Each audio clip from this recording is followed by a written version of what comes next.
शायद line cut गया है।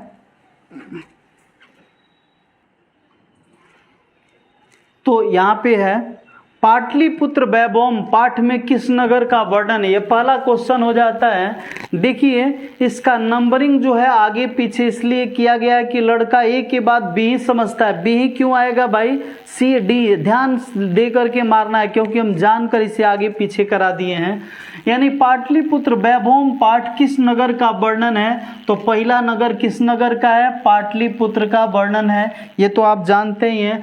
दूसरा हो गया मेगास्थनीज पटना किस समय आया था, तो अशोक के समय आया था। किसके समय में, अशोक के समय आया था, नहीं चंद्रगुप्त मौर्य के समय में आया था। किसके समय में, चंद्रगुप्त मौर्य के समय में आया था। मेगास्थनीज पटना किसके समय आया था, तो हो गया मौर्य चंद्रगुप्त मौर्य के समय में आया था।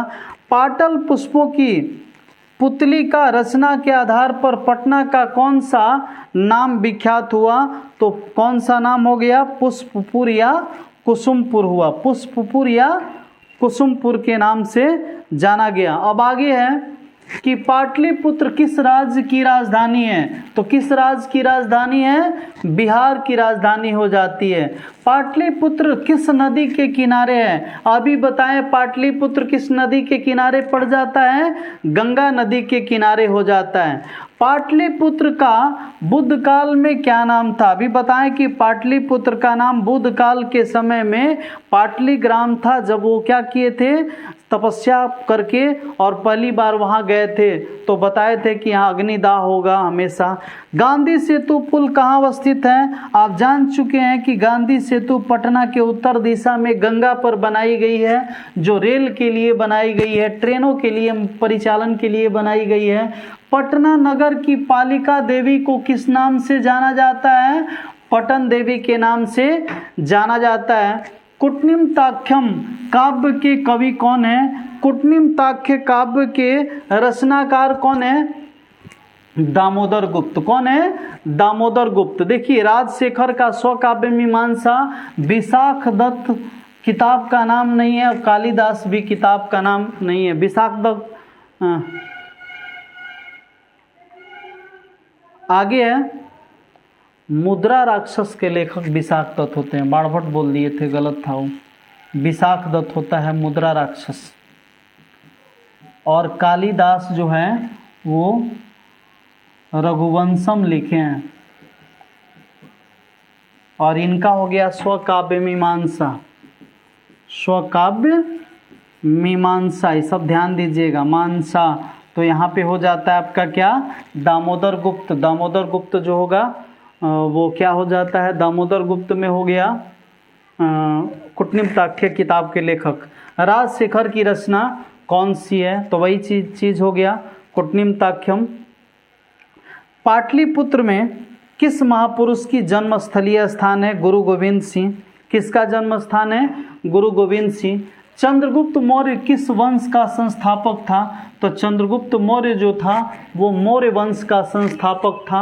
अब आगे है सिखों के 10वें गुरु कौन थे, तो सिखों के 10वें गुरु गोविंद सिंह थे, जिनका जन्म पाटलिग्राम में हुआ था, पाटलिपुत्र में हुआ था। पटना के किस दिशा में गंगा नदी बहती है, उत्तर श्याम दिशा, उत्तर दिशा में गंगा नदी बहती है। किस काल में पटना का नाम पाटलिग्राम था, बुद्ध के काल में। किसके काल में, बुद्ध के काल में पटना का नाम पाटलिग्राम था। महावीर मंदिर कहाँ स्थित है, पटना रेलवे स्टेशन पर महावीर मंदिर है। किस काल में पटना नाम प्रसिद्ध हुआ, मध्यकाल में ही इसका नाम पटना प्रसिद्ध हो गया था। पटना शब्द किस शब्द की उत्पत्ति का कारण है, पतन से। किससे, पतन के द्वारा, पत्तनम के द्वारा इसकी उत्पत्ति हुई है, यानी बंदरगाह के लिए। गोलघर कहाँ स्थित है, पटना में स्थित है। अब उसके बाद हो जाता है पटना का इतिहास कितना पुराना है, तो आप पढ़ चुके हैं 2500 वर्ष पुराना है। कितना पुराना है, 2500 वर्ष पुराना है। एशिया महादेश का सबसे बड़ा पुल कौन है, गांधी सेतु है। कौन पुल है, गांधी सेतु। कौमुदी महोत्सव कहाँ और कब मनाया जाता था, तो पाटलिपुत्र में मनाया जाता था। किसके काल में, गुप्त वंश के शासन काल में। किसके काल में, गुप्त वंश के शासन काल में। कौमुदी महोत्सव किस ऋतु में? शरद ऋतु। किस ऋतु में? शरद ऋतु। शरद ऋतु में इसका आयोजन होता था। अब उसके बाद हो जाता है पाटलिपुत्र पटना के नाम से कब से प्रसिद्ध हुआ? मध्यकाल में। अंग्रेजों के शासनकाल में भी हो जाएगा। अंग्रेजों के शासनकाल में, मध्यकाल में आ गया था लेकिन अंग्रेज पूरा उसे आगे कर दिए थे। पाटलिपुत्र का नामांतरण क्या है?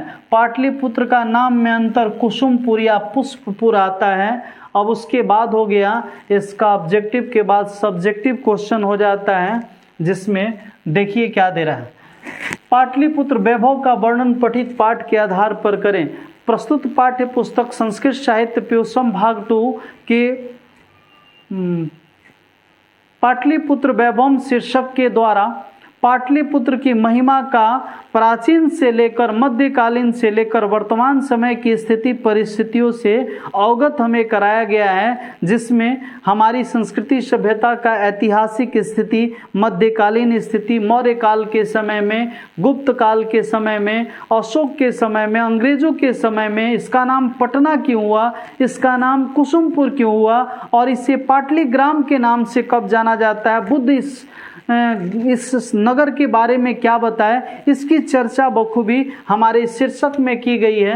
बिहार राज्य की राजधानी पटना है। भारतीय ग्रंथों के द्वारा ही नहीं, विदेशी यात्री मेगास्थनीज फायान आदि भी इसे जानते हैं और यहीं पले बढ़े और पढ़े हैं, है ना। इस नगर का इतिहास 2000 यानी 2500 वर्ष पुराना है के आसपास माना जाता है। यहाँ धार्मिक क्षेत्र, औद्योगिक क्षेत्र और राजनीतिक क्षेत्र में यह ध्यान आकर्षण का केंद्र रहा है। यहाँ पाणिनि, पतंजलि, वररुचि, पिंगल और आदि कई जो विद्वान हैं यहाँ पढ़ लिख कर ख्याति प्राप्त की और विश्व में अपना नाम रोशन करने में सक्षम हो पाए। आगे है पटना का गुरुद्वारा किसके लिए और क्यों प्रसिद्ध है। लिखेंगे प्रस्तुत पाठ्य पुस्तक संस्कृत साहित्य प्योसम भाग 2 के पाटलिपुत्र वैभव शीर्षक में यह बताया गया है कि पाटलिपुत्र जो बिहार राज्य की राजधानी है, यहाँ पे अनेक वर्ष पहले, क्या वो कई वर्ष पूर्व, सिख के 10वें गुरु गोविंद सिंह का जन्म स्थान हुआ, जिसे गुरुद्वारा के नाम से आज भी जाना जाता है।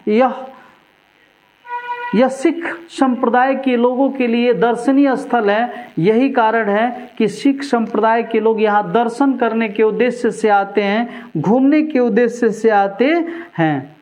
यहाँ गुरु गोविंद सिंह की जयंती बड़े धूमधाम से मनाई जाती है। अब उसके बाद हो जाता है पाटलिपुत्र नगर के वैभव का वर्णन करें। देखिए पाटलिपुत्र जिसका वर्तमान नाम पटना है, बुद्ध काल के समय में इसका नाम पाटलीग्राम था। यह सरस्वती का कुल गृह और पृथ्वी का तिलक माना जाता है। ऐसा वेदों में वर्णन है कि यह पृथ्वी यानी यह जो पृथ्वी का है वो तिलक है और यह स्वर्ग लोक से भी बेहतर है। हालांकि भगवान बुद्ध यहाँ बार बार आते थे। मेगास्थनीज फायान विदेशी यात्री भी यहाँ आए और इस नगर के बारे में अपने विचारों को अपने काव्यों में लिख कर गए। उन लोगों ने भी इसका वर्णन काफ़ी मार्मिक ढंग से किया। यहाँ धार्मिक, औद्योगिक, सांस्कृतिक क्षेत्रों में अनेक स्थल दर्शनीय है। यहाँ सिख के 10वें गुरु गोविंद सिंह का जन्म हुआ। यही नहीं, यहाँ गोलघर है जो अनाज के भंडारण के लिए बनाया गया था। साथ ही साथ यहाँ पे उच्च न्यायालय, संग्रहालय, तारामंडल और जैविक उद्यान, जहाँ पे बच्चे वैश्विक धरोहर को देखने के लिए जाते हैं। ऐसे ऐसे जीव जंतु वहाँ पाए जाते हैं जो खुले आसमानों के नीचे दौड़ते नज़र नहीं आते हैं, बल्कि बंद चार दीवारी के अंदर इसे दिखाने के लिए अपने पीढ़ियों के लिए सुरक्षित रखा गया। वहाँ लोग देखते हैं और अपने इतिहास से रूबरू होते हैं। तो इसी के साथ आज का ये लेक्चर समाप्त हुआ। अगले चैप्टर को देखने के लिए नेक्स्ट वीडियो देखिए और दूसरा पहले वीडियो को अगर आप देखे नहीं हैं तो जाइए वहाँ से जाकर देखिए, लाइक कीजिए, सब्सक्राइब कीजिए और शेयर कीजिए, क्योंकि आप शेयर करेंगे, सब्सक्राइब करेंगे तो अपना भी भलाई करेंगे, मेरा भी, हमें जुनून पैदा होगा और करने के लिए। साथ ही साथ आपकी भी पढ़ाई सहजता से हो जाएगी। धन्यवाद।